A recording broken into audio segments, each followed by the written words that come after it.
사역자로 사역할 때였어요. 고난 주간이 지나고 성금요일이 모여서 주님의 고난을 예비할 때 그 목사님께서 설교 대신에 한 편의 다큐 영화를 보여주셨습니다.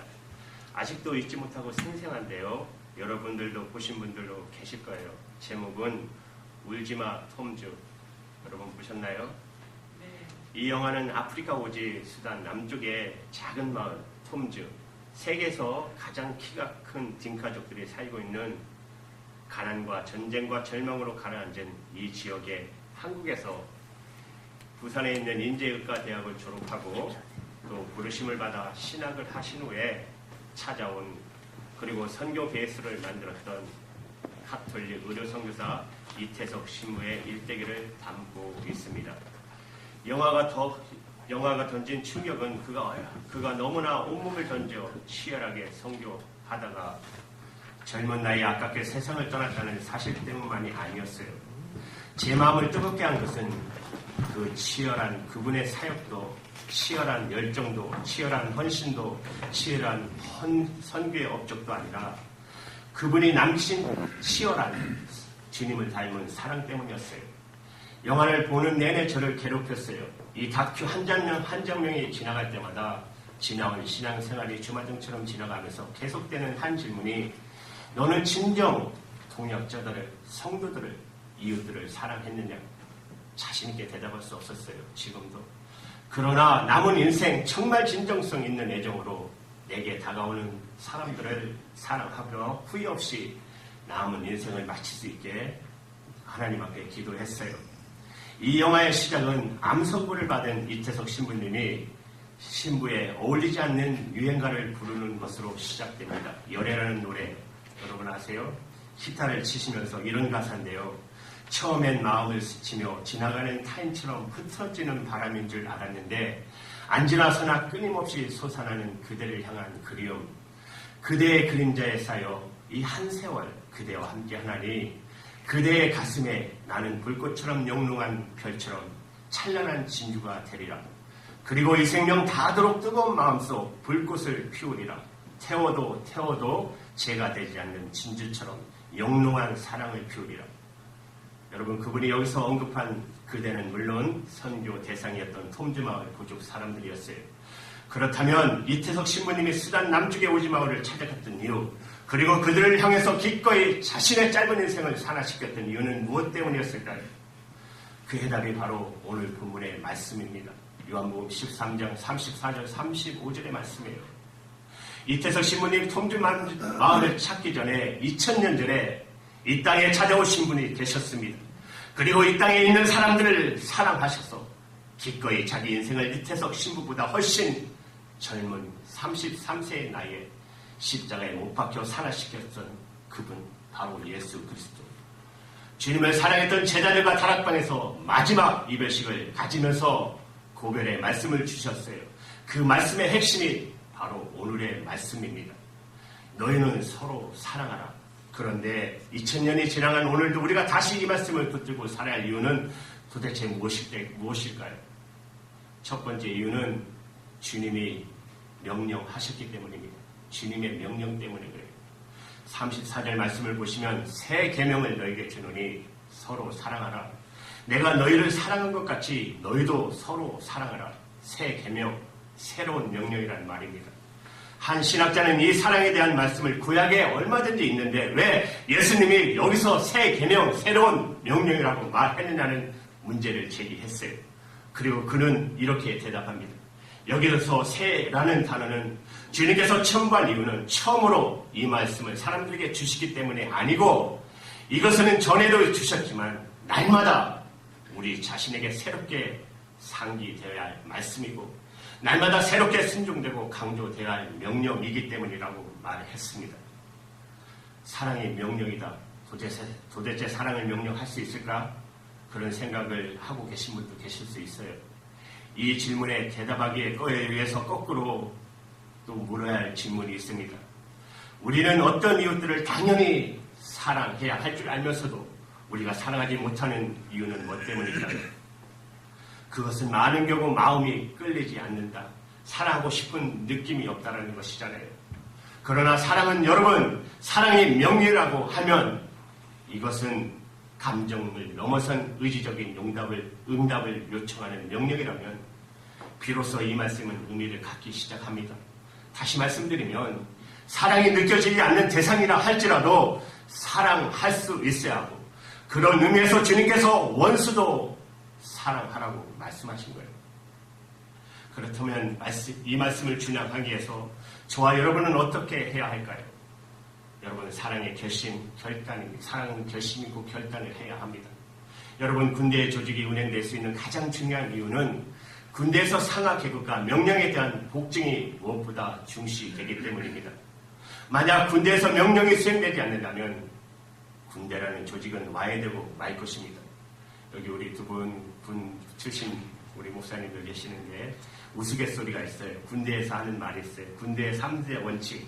첫 번째, 주는 대로 먹으라요. 두 번째는 때리면 맞아라. 세 번째는 시키면 무조건 해라. 노가 없어요. 상관의 어떤 명령도 순종해야 함을 보여줘요. 그래서 군대라는 조직은 유지가 될 수 있는 것입니다. 초대교회 시대가 지나고 기독교 역사를 보면 소위 사막교부 시대가 열립니다. 그때 영성에 목말랐던 많은 사람들이 광야로 사막으로 나아갑니다. 그리고 수도원을 짓고 수사가 되고, 또 수도사가 되지 않으면 일정한 기간 헌신하기 위해서 수사가 되기도 합니다. 수도원 운동에 입회할 때 반드시 세 가지 서원을 해야만 했었어요. 수도사에서 하는 세 가지. 첫 번째는 정결입니다. 정결하게 살겠습니다. 둘째는 청빈입니다. 깨끗함과 가난함으로 살겠습니다. 세 번째는 명령에 순종하겠습니다. 지금도 여러분 가톨릭 사제들이나 수녀는 이 서원을 지속하고 있어요. 이 셋 중에 가장 중요한 것이 순명이라고 합니다.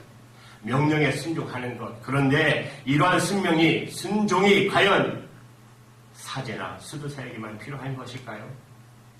여러분과 제가 예수님을 믿는 순간, 그리스도의 제자가 되는 순간, 우리의 기독교 신앙의 영성에 선배했던 안드레이 모레이라는 분은 이렇게 말해요. 예수를 믿는 순간 모든 그리스도인들은 한 학교에 입학한다. 그 학교의 이름은 순종의 학교이다. 이 학교에서 한평생 배워야 할 교훈이 있다. 그것은 바로 순종의 레슨이다. 여러분, 히브리서 5장 8절에 보면 예수님은 하나님의 아들이라도 고난을 통해 순종을 배우셨다고 말하고 있어요. 예수님도 순종을 배웠다면 우리는 얼마나 순종을 배워야 할까요? 사랑하는 여러분, 사랑은 명령입니다. 따라서 이 명령 앞에 우리는 어떤 경우에도 순종하겠습니다라는 순종의 결단이 필요한 것입니다. 그때 사랑의 액션이 시작되는 것 아닙니까? 지금도 세계 곳곳에서 선교하시는 선교사님들 땅끝까지 가셔서 사람들을 사랑하도록 부르심을 받고 떠나가잖아요. 땅끝에 있는 사람들을 향한 사랑의 명령에 순종하기 위해서 그렇게 하는 거잖아요. 그러나 동일한 명령이 우리에게도 주어지는 것이에요. 바로 내 곁에 있는 사람, 사랑하기 힘든 사람에게도 여전히 사랑해야 한다는 명령을 우리는 받는 것이에요. 그리고 그 사랑의 명령을 동일한 것이에요. 그 사랑의 명령은. 중요한 것은 주님께서 오늘도 이 시간 이 사랑을 명령하고 있다면 사랑하는 여러분, 우리는 순종해야 하는 것이 마땅하지 않겠습니까? 여러분, 지금도 이 말씀을 붙들고 살아야 할 이유는 주님의 명령이기 때문에 그렇습니다. 우리가 지금도 이 말씀을 붙들고 살아야 할 이유 두 번째는 우리가 주님의 제자이기 때문에 그렇어요. 제자라는 아주 쉽게 말하면 따라가는 사람들이에요. 따라가는 사람. 예수님의 제자들은 예수님을 따라가는 사람들이에요. 예수님이 제자들을 부르시면서 어김없이 하신 말씀 무엇이죠? 나를 따라오너라. 그렇죠. 손에 쟁기를 잡고 뒤를 돌아보는 자는 내게 합당치 않다. 내 제자가 되려면 나를 따라오라. 그래서 예수님 믿는 순간부터 우리는 예수님만 바라보게 되는 것이에요. 주님을 묵상하는 것이에요. 그리고 그분을 본받기 시작하는 것이에요. 우리가 그분에게 본받아야 할 많은 것이 있지만 가장 중요한 것은 그분의 사랑의 실천입니다. 그분이 사람들을 사랑하신 방식을 배우는 것이에요. 여기 오늘 본문의 말씀에 그 말씀이 있어요. 34절의 하반절에 보면 내가 너희를 사랑한 것 같이 너희도 서로 사랑하라. 그분이 우리를 사랑하신 것처럼 마침내 우리를 위해 십자가에서 지신 것처럼 생명을 주신 것처럼 내가 너희를 사랑한 것처럼 너희도 사랑하라. 사랑의 가장 단순한 출발은 여러분 내 이웃의 구체적인 필요를 공급하는 것이에요. 내 유익이 아니라 이웃의 유익을 구하는 것이에요. 사랑은 자신의 유익을 구하지 않고 바꿔 말하면 내 이웃들의 유익을 구하는 데서부터 시작하는 것이에요. 예수님은 베세다 들판에서 배고픈 공주들을 바라보시며 오병이의 기적을 베풀어서 양식을 공급하셨어요. 눈먼 자에게 빛을 보여주셨고 기가 먹은 자에게 소리를 듣게 하셨고 말하지 못하는 자에게 입을 열어서 말문을 열어주셨어요. 걷지 못하는 사람들에게 일어설 수 있는 힘을 주셨어요. 할 수 있는 일로 할 수 있을 때 할 수 있는 방법으로 내 이웃의 필요를 채워주셨어요. 이것이 사랑의 악역표적인 사랑의 시작인 것이에요. 바로 이 예수님의 제정의 한 사람이었던 울지마 톰지의 이태석 신부님의 사랑도 그렇게 시작된 것입니다. 사랑도 그렇게 지천으로 깔려있는 톰지의 병든 자들 외에 그는 비록 12칸의 한국 보건소 수준의 클리닉이지만 최초의 병원을 만들었고 하루 종일 빈둥거리는 톰주 청소년들을 위해서 전쟁으로 폐허가 된 건물을 보수하여 12년 가정의 중고등학교를 만들었어요. 전쟁으로 정서가 메마르고 고갈된 이들, 그들을 미움밖에 모르는 이들에게 아름다운 것을 가르치기 위해 35명을 모아놓고 최초의 브라스 밴드를 만들었습니다. 이 브라스 밴드는 대통령 앞에서 공연할 정도로 유명해졌습니다. 그리고 버림받은 한산병, 나환자들 마을을 찾아가셔서 무너지고 자라진 그들 발 하나하나를 어루만지면서 한 번도 신어 보지 못한 신을 신겨 주시기 위해서 실수를 내어 일일이 맞춘 신발, 맞춘 샌들을 그들에게 신기셨어요. 그러나 그는 그가 행한 모든 일보다 더 중요한 사랑의 실천, 본질적인 사랑의 실천은 그들과 함께 있어주는 일이라고 말합니다. 그리고 말하기를 그것은 예수님이 그들과 함께 하기 때문에 자신도 그렇게 할 수밖에 없었다고 말해요. 이것이 예수님의 제자의 모습이 아니겠어요? 그가 이 톰주 마을을 찾았던 가장 중요한 이유는 처음에 단기 선교사를 그곳에 갔었어요. 8달 동안 단기 선교사를 갔다가 거기서 받은 감동으로 장기 선교사로 자원하게 됩니다. 그가 장기 선교사로 톰주에 돌아온 이유를 그가 쓴 책에 이렇게 고백해요. 지금 생각해보면 그때 톰주의 열흘을 지난 뒤 떠나올 때 사제의 소품을 받은 후 이곳으로 다시 돌아오려는 강한 다짐을 가지게 한 것은 가난과 전쟁으로 고통받는 이들을 향한 인간적인 동정심 때문이 아니라 나는 예수님이 그들 가운데 살아 계신 것을 보았기 때문입니다. 예수님이 이 가난하고 고통받는 사람 가운데 계신 것을 보았기 때문입니다. 사랑은 함께 있어주는 것입니다. 톰주 마을 사람은 아니라 여러분 우리 주변의 고통 때문에 밤점을 이루지 못하는 이웃들, 친구들 그들의 아픔과 고통의 소리에 귀 기울이고 손을 잡아주고 함께 기도하고 기도할 때 기도하면서 함께 그들과 함께 하시겠다는 주님의 약속 너희들이 두세 사람 모이는 곳에 내가 반드시 함께 할 수 있다는 함께 하시겠다는 그 하나님의 주님의 말씀 여러분 그 주님과 함께하고 그 주님을 따라가는 것이 좋아서 나는 여기에 왔다고 그렇게 고백하고 있어요. 이것이 예수님의 제자의 모습이 아니겠어요? 지금도 이 말씀을 붙들고 살아갈 이유는 우리가 저와 여러분의 제자이기 때문에 그래요. 제자 아니면 이 명령 안 지키셔도 돼요. 더 중요한 마지막 이유가 있어요. 그것은 세상의 필요이기 때문입니다. 이 세상에 예수님의 제자들이 아닌 예수님의 몸된 교회에서 보고 싶어하는 가장 중요한 것이 무엇일까요? 세상은 우리의 예배하는 것으로 감동받지 않아요. 물론 예배 정말 중요합니다. 세상은 창세기부터 요한계시록까지 다 읽었다고 그 말씀을 줄줄 읽게는 지식으로 절대 감동받지 않아요. 예수님도 그거 아셨어요. 그래서 예수님은 오늘 본문에 이렇게 말씀하신 거예요. 35절의 말씀, 우리 이 말씀은 다 같이 한번 합독할까요? 35절 시작. 너희가 서로 사랑하면 이로써 모든 사람이 너희가 내 제자인 줄 알리라. 뭐라고요? 사랑하면 모든 사람이 내 제자인 줄 알리라. 모든 사람이라고 그랬어요. 이 모든 사람 중에는 믿지 않는 사람들, 그들이 우리가 예수님의 제자인 것을 아는 순간 언제일까요?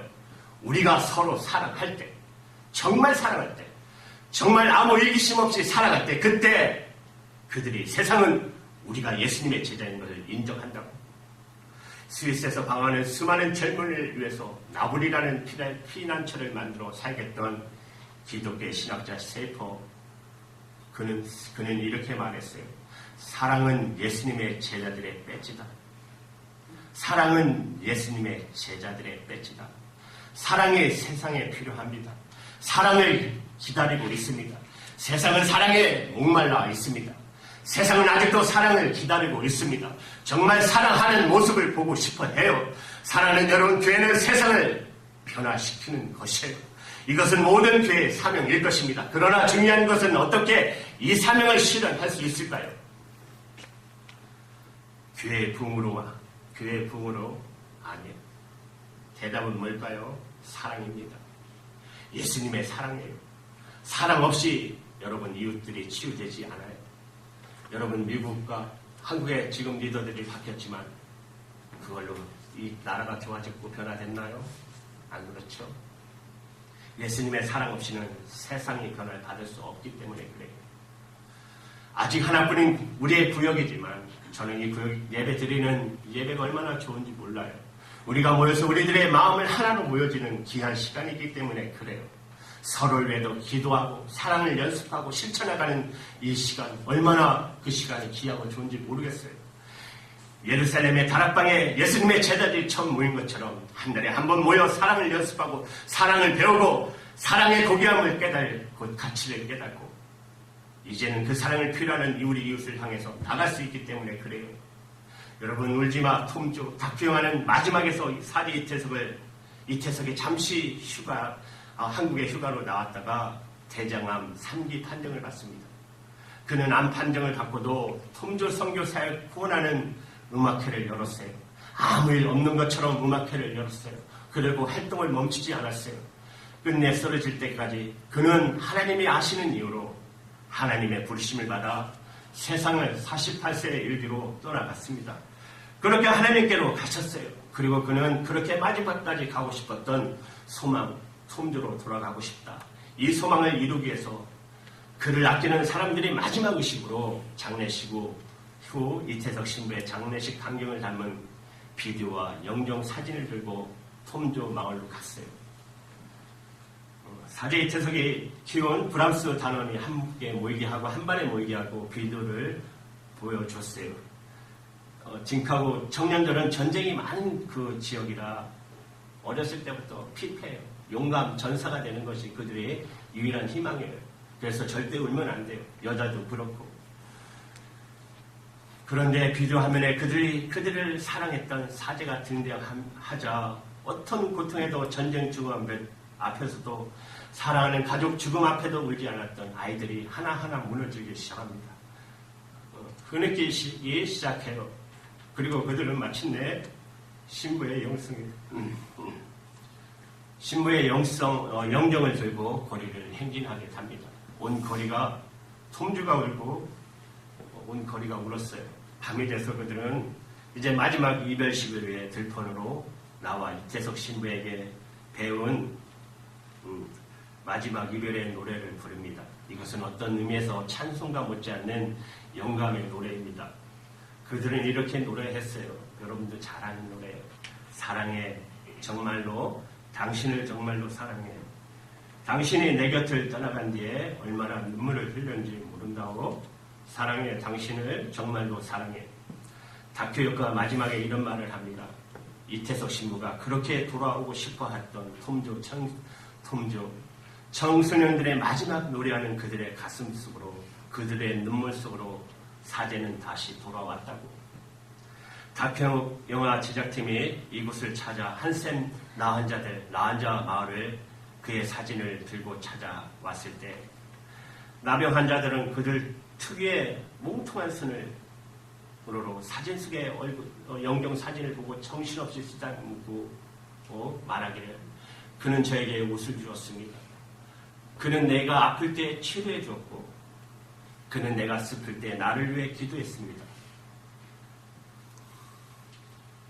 저희들에게 기도를 가르쳐 주었고 그는 이 모든 것이 예수님의 사랑이라고 가르쳐 주었답니다. 여러분, 이 사랑의 결실로 결국 수단 장학, 개월이 장학회가 됐고 두 청년이 한국에 와서 신학교에서 공부하고 최근에 뉴스 보니까 신학 공부 다 마치고 다시 톰즈로 돌아갔어요. 자기의 조국의 복음을 위해서 자기들이 헌신하겠다고. 이것이 사랑의 능력입니다. 이것이 바로 복음의 능력입니다. 이것이 세상에 필요한 사랑이 아니겠어요?